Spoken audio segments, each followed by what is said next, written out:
Hola amigos y amigas, bienvenidos al canal de Academia Diego, el canal donde siempre intentamos explicar matemáticas de una forma fácil y sencilla. Hoy os traigo una nueva entrega de los exámenes de la prueba de acceso a grado superior de Castilla-La Mancha, concretamente el examen de septiembre de 2022. Bien, pues son 6 ejercicios, un problema de trigonometría, otro de estadística, uno de probabilidad, uno de ecuaciones, otro de funciones y por último una función exponencial. Espero que estos 6 ejercicios os sirvan de ayuda, especialmente si os estáis preparando esta prueba. Venga, pues no me enrollo más, tras la intro comienzo a explicarlos. Hasta ahora.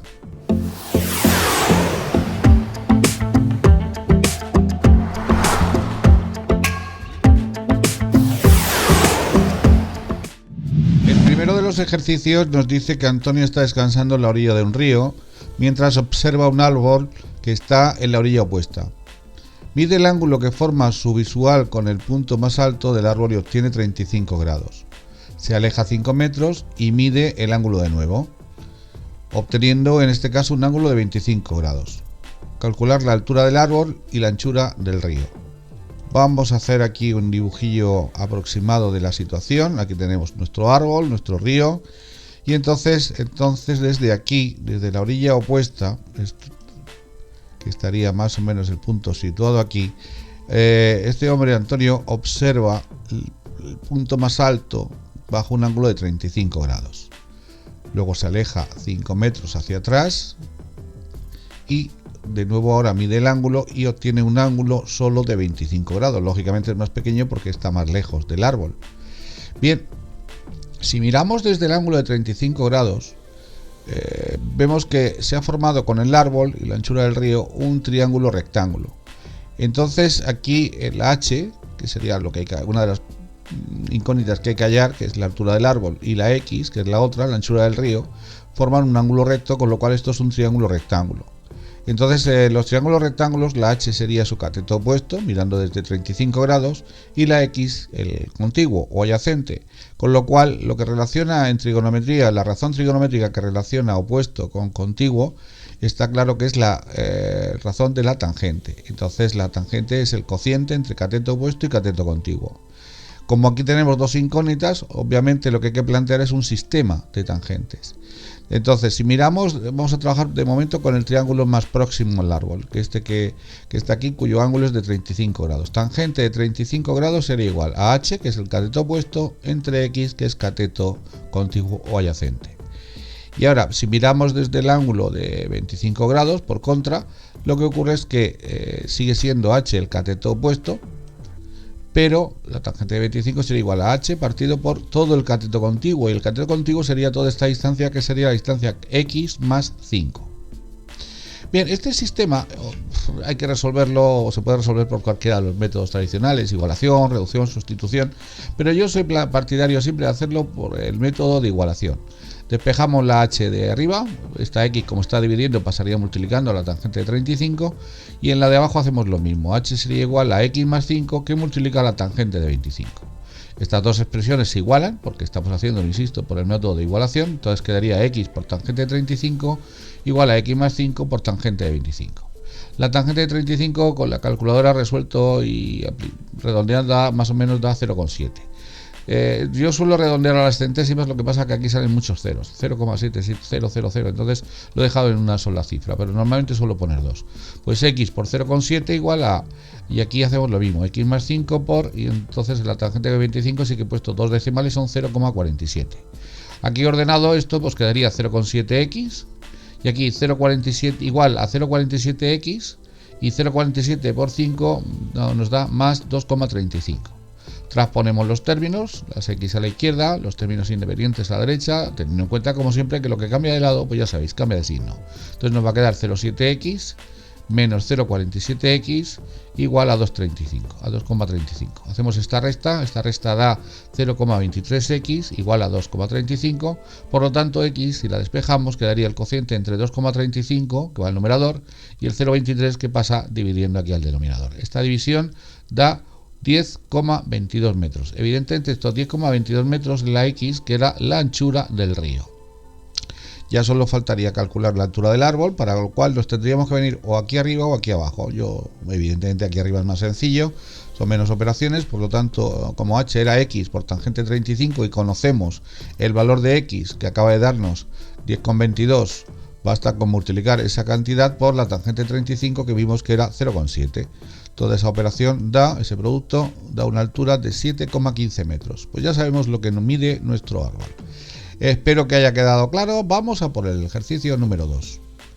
El segundo ejercicio de los 6 que consta este tutorial nos dice: las edades de los jóvenes que han asistido a un campamento de verano vienen reflejadas en la tabla siguiente. Bueno, pues entonces aquí esto va por intervalos. Si os dais cuenta, de 10 a 12 hay 10 personas, de 12 a 14 hay 23, de 14 a 16 hay 31, de 16 a 18 hay 19 y de 18 a 20 hay 7. Bien, entonces aquí lo que vamos a hacer es, lo primero, como está con intervalos, vamos a calcular lo que se llama la marca de clase, que es la X u Y. Y eso se calcula de una manera muy sencilla, como lo único que hay que hacer es calcular el punto medio de cada uno de estos intervalos. Si, por ejemplo, vamos a centrarnos en el intervalo que va de 10 a 12 años, pues entonces para calcular la marca de clase solo hay que calcular la media de estos dos términos. Sería hacer lo siguiente: 10 más 12, los sumamos y los dividimos entre 2, como cualquier media. Eso da 22 entre 2, que da 11. Pues 11 sería la marca de clase de este intervalo. Así lo procedemos con todos. 12 más 14, como son 26, entre 2 da un total de 13. El siguiente, 14 más 16, se suma, eso da 30, y 30 entre 2 da un total de 15. 16 más 18, eso da 34, que al dividirlo entre 2 da un total de 17. Y por último, 18 más 20 son 38, que al dividirlo entre 2 da un total de 19. Ya tenemos todas las marcas de clase. Y entonces ahora vamos a ver lo que nos pide el ejercicio. Nos pide que calculemos la media y la desviación típica de esta distribución. Vamos a comenzar por la media. Para calcular la media necesitamos aquí hacer una columna, en este caso una fila, porque lo hemos puesto en horizontal, que vamos a hacer el cálculo de multiplicar cada marca de clase por su respectiva frecuencia, con lo cual aquí vamos a calcular la fila de X sub i por F sub i. 11 por 10 da 110. 13 por 23 da un total de 299. 15 por 31 da un total de 465. 17 por 19 da un total de 323 y 19 por 7 da un total de 133. Todos estos términos ahora se suman y entonces el sumatorio sale 1330. ¿Por qué he hecho el sumatorio? Porque para calcular la media tenemos que aplicar su fórmula, que es la siguiente: x media igual al sumatorio de x sub i por f sub i dividido entre n. El sumatorio de x sub i por f sub i evidentemente es 1330 dividido entre n. ¿Y qué es n? Pues la suma de todas las frecuencias absolutas, es decir, sumando 10 más 23 más 31 más 19 y más 7 da un total de 90. Pues eso es entre lo que dividimos y ya haciendo ese cociente sacamos la media, que resulta ser de 14,78 años. Esa es la media de las edades de estos jóvenes que han asistido a este campamento. Ahora nos pedían la desviación típica. Para ello tenemos que hacer el siguiente cálculo. De momento vamos a hacer en la fila esta vamos a calcular el cuadrado de x sub i multiplicado por su frecuencia correspondiente, es decir, marca de clase al cuadrado, que sería en este caso, por ejemplo, o sea, lo que hay que calcular es x sub i al cuadrado por f sub i, como digo. Entonces sería, por ejemplo, 11 al cuadrado, 121, por 10, 1210. 13 al cuadrado, 169, por 23, 3887. 15 al cuadrado, 225, por 31, un total de 6975. Y así sucesivamente con todos los términos. 17 al cuadrado por 19, que da 5491, y 19 al cuadrado por 7, que da un total de 2587. Y aquí, al igual que antes, también calculamos el sumatorio, que nos daba 20.090. Vamos a poner aquí la media que obtuvimos en el apartado anterior, que la vamos a necesitar. La media, os recuerdo que era el total era 14,78. La dejamos aquí puesta. Y ahora vamos a proceder a calcular la desviación típica, que tiene la siguiente fórmula. es sigma igual a la raíz cuadrada del cociente entre el sumatorio de x cuadrado por f, que es este que acabamos de calcular aquí, entre n, que os recuerdo que era 90, la suma de todas las frecuencias absolutas, menos la media que obtuvimos en la diapositiva anterior, 14,78, todo elevado al cuadrado.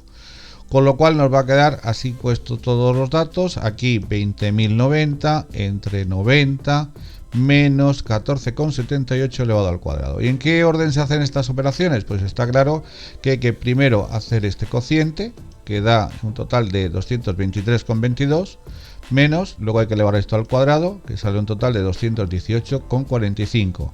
Haciendo la diferencia, nos queda que la desviación típica es la raíz de 4,77, y haciendo la raíz cuadrada de 4,77 obtenemos un valor de desviación típica de 2,18. Esta es la desviación típica que pedía este ejercicio, pero tiene un apartado B, que nos dice que en otra actividad programada también para ese verano, la edad media de los participantes fue 13 años, con una desviación típica de 3,2 años. Que hay que calcular el coeficiente de variación en los dos casos y comparar la dispersión en ambos grupos. Bueno, pues antes de nada tenéis que saber que el coeficiente de variación se hace o se calcula con esta fórmula de aquí, es decir, se divide la desviación típica entre la media y el resultado para pasarlo a tanto por ciento se multiplica por 100. En el caso del grupo que ya conocemos, el grupo anterior, acordaros que la media y la desviación típica respectivamente tenían 14,78 y 2,18. Pues se puede calcular ya su coeficiente de variación, que sería exactamente el siguiente. Dividimos 2,18 entre 14,78, el resultado luego lo multiplicaremos por 100 para pasarlo a tanto por ciento y ya nos da 14,74%. Ya lo tenemos.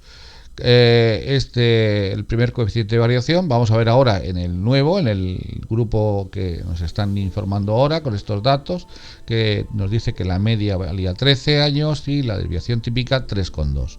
Pues nada, procedemos a calcular el coeficiente de variación sub 2, que nos va a quedar pues lo mismo, dividimos 3,2 entre 13, el resultado se multiplica por 100 para pasarlo a porcentaje y nos queda que este coeficiente de variación es de 24,62%.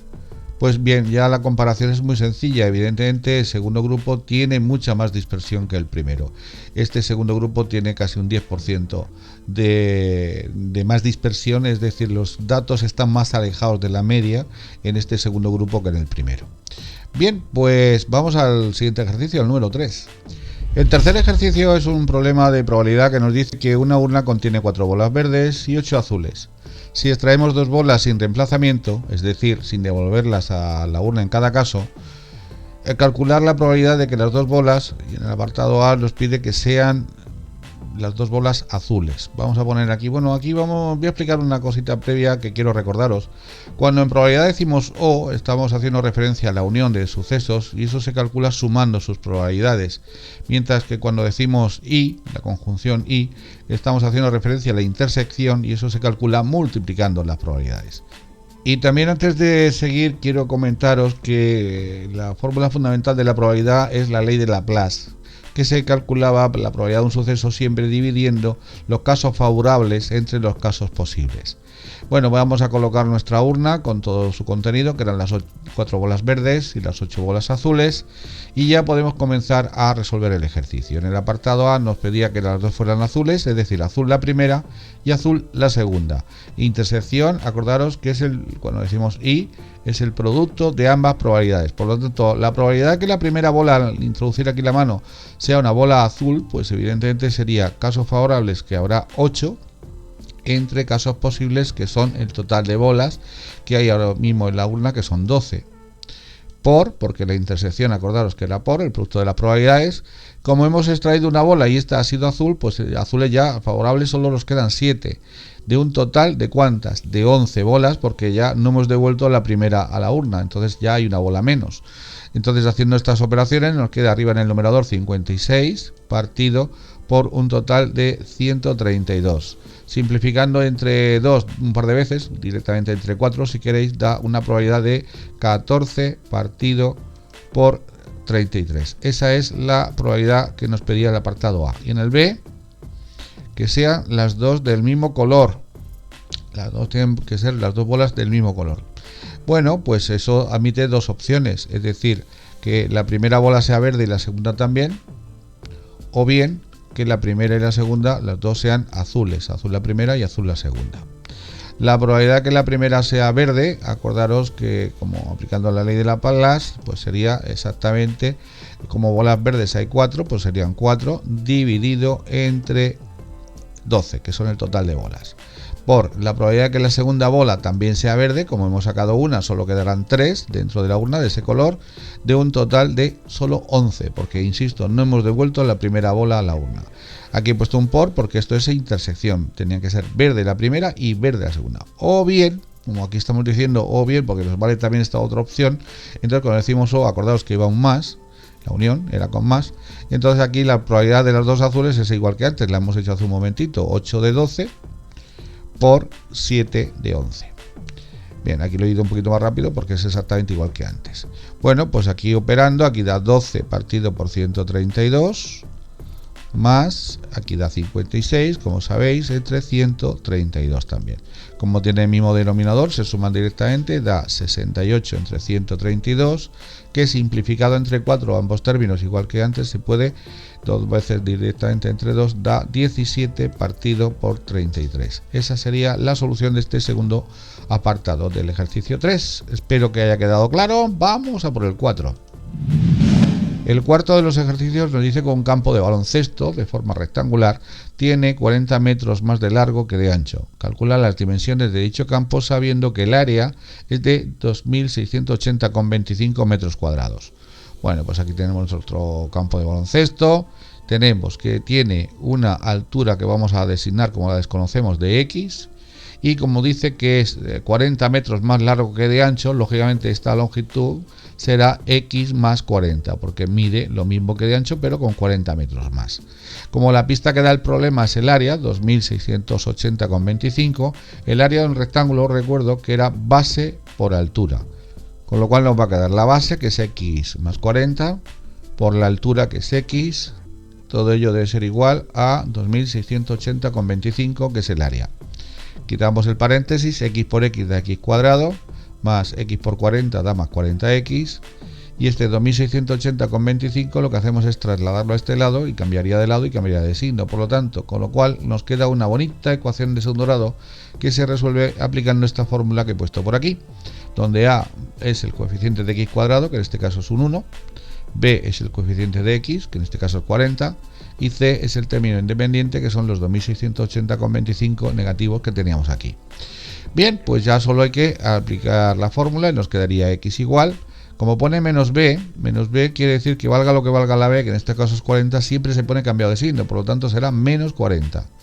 Más menos la raíz cuadrada de 40, que es la B elevado al cuadrado, menos 4, que lo pone la fórmula fijo, por A, que vale 1 en este caso, y por C, que al valer menos 2680,25 se pone entre paréntesis, ya que un por y un menos no se pueden tocar. Bien, pues ya tenemos esto aquí colocado, y todo esto está partido por 2 y por A. Bueno, bien, pues continuamos, entonces hacemos más operaciones, nos quedaría menos 40 más menos la raíz cuadrada de 40 al cuadrado son 1600, y menos 4 por 1 por menos 2680,25 da un total de más 10.721, y todo ello entre 2 por 1, que eran 2. Bien, pues ya resolvemos esta suma, entonces va a quedar X igual a menos 40 más menos la raíz de 12.321 entre 2. Dicha raíz, al resolverla, da un total de 111, he dejado el resto como estaba. Cuando sumamos, da la primera solución, menos 40 más 111 son 71, que al dividirlo entre 2 da un total de 35,5 metros.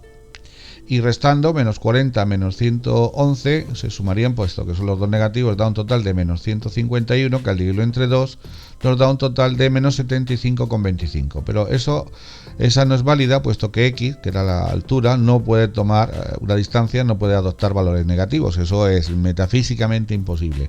Entonces la solución válida es que X, la altura de esta pista de baloncesto, valga 35,5 metros, y el largo, que es 40 metros más grande que el ancho, pues medirá exactamente 75,5 metros. Ya lo tenemos. Espero que haya quedado claro este ejercicio. Nada, vamos a ir a por el número 5.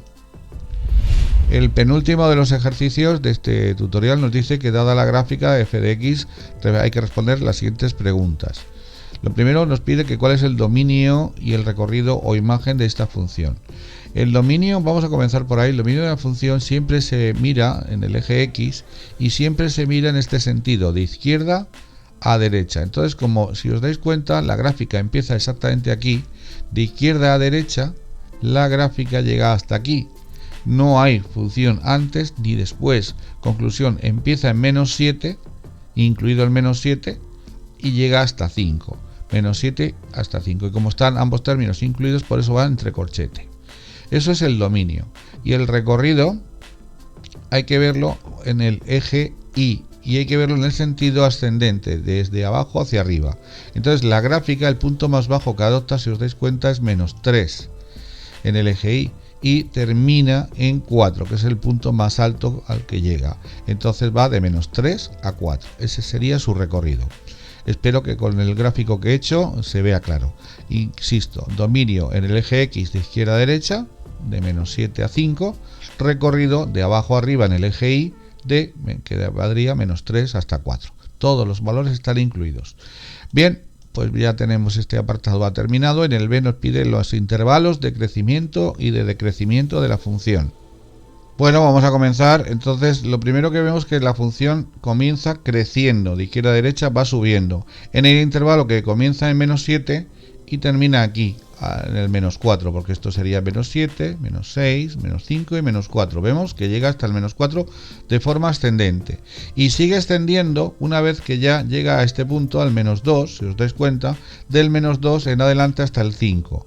Por lo tanto, los intervalos donde es creciente serían estos dos, de menos 7 a menos 4, unión de menos 2 a 5. ¿Y dónde decrece? Pues baja o desciende en este intervalo que comenzaba en, si os dais cuenta, en menos 4 y termina en menos 2. Por eso es decreciente de menos 4 a menos 2. Y ya estaría aquí terminado este apartado B. En el apartado C nos pide que indiquemos los máximos o mínimos de la función entre los puntos menos 5 en el intervalo que va comprendido desde menos 5, que estaría por aquí, hasta 5, que está por allá. Bien, si os dais cuenta, el punto más alto que hay, el máximo que hay en ese intervalo, es este punto de aquí, que vamos a dejar aquí, poner aquí, caer y reflejar, que se encuentra en las coordenadas menos 4, 4. Ahí es donde tiene el punto máximo nuestra función. Y en ese mismo intervalo el mínimo sería aquí abajo, que es el punto más bajo de todos respecto al eje Y, y se encuentra en el punto menos 2, menos 2. Ahí es donde se encuentra el mínimo. Máximo y mínimo ya están situados. Y en el apartado D lo que nos pide es que obtengamos la ecuación de la recta que pasa por el máximo y el mínimo. Es decir, nos pide que calculemos la ecuación que une estos dos puntos. Para eso utilizamos precisamente la recta que se llama así, ecuación de la recta que pasa por dos puntos, donde x sub 0 e y sub 0 son las coordenadas de uno de los puntos y las del otro serían x sub 1 e y sub 1 respectivamente. Estas son x sub 0 y sub 0 y este, por ejemplo, x sub 1 y sub 1. O podemos ponerlo al revés. Acordaros que esto no es necesario ponerlo en este orden si no queréis. Bien, pues bueno, ya yo los he colocado así. Vamos a sustituir. Nos quedaría, vamos a poner el esqueleto de la fórmula. La x y la y que no llevan subíndice se dejan como están, por supuesto. Y entonces quedaría x menos la x sub 0, como vale menos 4, pues menos y menos sería más 4. Entre x sub 1, que vale menos 2, menos x sub 0, que vale menos 4, por lo tanto menos de la fórmula y menos del coeficiente, pues menos y menos sería más 4. Y en la otra fracción quedaría y menos y sub 0, que vale 4, entre menos 2, que es lo que vale y sub 1, menos 4, que es lo que valía y sub 0. Operando, aquí nos queda x más 4 entre, aquí da 2, y aquí igual a y menos 4 entre menos 6. Multiplicando en cruz quedaría menos 6 que multiplica a x más 4 igual a 2 que multiplica a y menos 4. Estoy multiplicando en cruz y operando para expresarla en forma general, que es la forma más común de representar una ecuación de una recta. Quitando paréntesis quedaría menos 6x menos por más menos 24 igual a 2y, y 2 por menos 4 pues menos 8. Todo esto ordenado nos va a quedar del siguiente modo: menos 6x, este 2y como cambia de lado cambia de signo, menos 2y, y este menos 8 pasaría sumando también porque también cambia de lado, dando un total de menos 16 igual a 0. Como todo es negativo, mejor ponerlo y expresarlo en positivo y dividirlo por 2 si queremos, porque puesto que todos los coeficientes son números pares, con lo cual dividiendo entre menos 2 nos queda directamente 3x más y más 8 igual a 0. Esa sería esta recta que une el mínimo con el máximo. Espero que haya quedado claro el ejercicio número 5, ya solo falta el número 6. El ejercicio número 6 y último de este tutorial dedicado a la prueba de acceso de grado superior del año 2022 nos dice que una población que tenía inicialmente 300 individuos va creciendo a un ritmo del 12% cada año. Y con ello nos pregunta en el apartado A que cuántos individuos habrá dentro de un año. Bueno, cuando tengamos que calcular crecimientos de población, siempre se aplica esta fórmula de aquí, que es la fórmula específica para ello, del crecimiento poblacional compuesto, que es que la población final es igual a la inicial multiplicado por 1 más r elevado a t, siendo r el ritmo de crecimiento anual que tenga la población, bueno, anual, semanal, mensual, como nos lo den. En este caso es anual porque están hablando del 12% cada año. Entonces la R, ahora os digo cómo se calcula, a partir de ese tanto por ciento, pero que insisto, puede ser un ritmo de crecimiento con cualquier periodicidad, puede ser semanal, mensual, anual, lo que sea. En este caso es anual, va por años. Y el elevado a t, que es el tiempo, en este caso expresado en años también. Bueno, pues entonces la P sub 0 serían los 300 individuos que había al principio. La R, que es el ritmo de crecimiento del 12%, para poder trabajar aquí se trabaja en tanto por 1 y eso se pasa dividiéndolo el tanto por ciento entre 100, por lo tanto 12 entre 100 da 0,12. Y t es el tiempo que tiene que estar expresado en años, que como hemos visto, pues aquí, como nos pide dentro de un año, pues la población sería 300 por paréntesis 1 más 0,12 elevado a 1, puesto que el tiempo era un año. Haciendo esta operación con la calculadora nos va a quedar, aquí queda 300 por, y aquí da 1,12 elevado a 1, pues 1,12. Entonces, haciendo esta operación nos queda que la población de aquí a un año será de 336 individuos. Y dentro de este apartado A hay otro subapartado que nos dice que qué ocurrirá de aquí a 3 años. Pues es hacer exactamente lo mismo, pero sustituyendo la t en vez de por 1, pues por el valor número 3, porque es de aquí a 3 años. Todo lo demás permanece constante, la población inicial, que siguen siendo 300, y el ritmo de crecimiento, que era del 12%, es decir, R vale 0,12. Haciendo operaciones nos queda 300 por 1,12 elevado a 3, que sale 1,404928 aproximadamente. Haciendo la operación nos queda inicialmente 421,478, pero como evidentemente estamos hablando de individuos no puede haber decimales. Redondeando nos queda que la población final es al cabo de 3 años, de 421 individuos. Y en el apartado B y último nos pide que hallemos la función que nos da el número de individuos según los años transcurridos. Pues eso es poner esta fórmula, pero en plan genérico, que quedaría una cosa así: la población final sería igual a 300 en este caso, que si sabemos que es la población inicial, multiplicado por 1 más el 0,12, que da un total de 1,2 elevado a t, siendo t el número de años que nosotros deseemos. Vale para calcularlo para un año, 2, 3, 7 o los que queramos. De esta fórmula, con esta fórmula ya podemos calcular la población que va a haber en cualquier momento. Espero que haya quedado claro tanto este ejercicio como los anteriores. De verdad que yo me alegraría un montón de eso. Sencillamente solo me falta despedirme de vosotros y recordaros que... Recuerda que en Academia Diego, miércoles, viernes y domingo hay un vídeo nuevo cada día. Así que para no perderse nada, lo mejor es estar suscrito y darle a la campana para que os lleguen las notificaciones. Recuerda que en Academia Diego hay más de 800 tutoriales de matemáticas totalmente a vuestra disposición. Y además son gratis. No lo olvidéis. Nos vemos en próximos tutoriales. Chao, chao. Ser muy felices.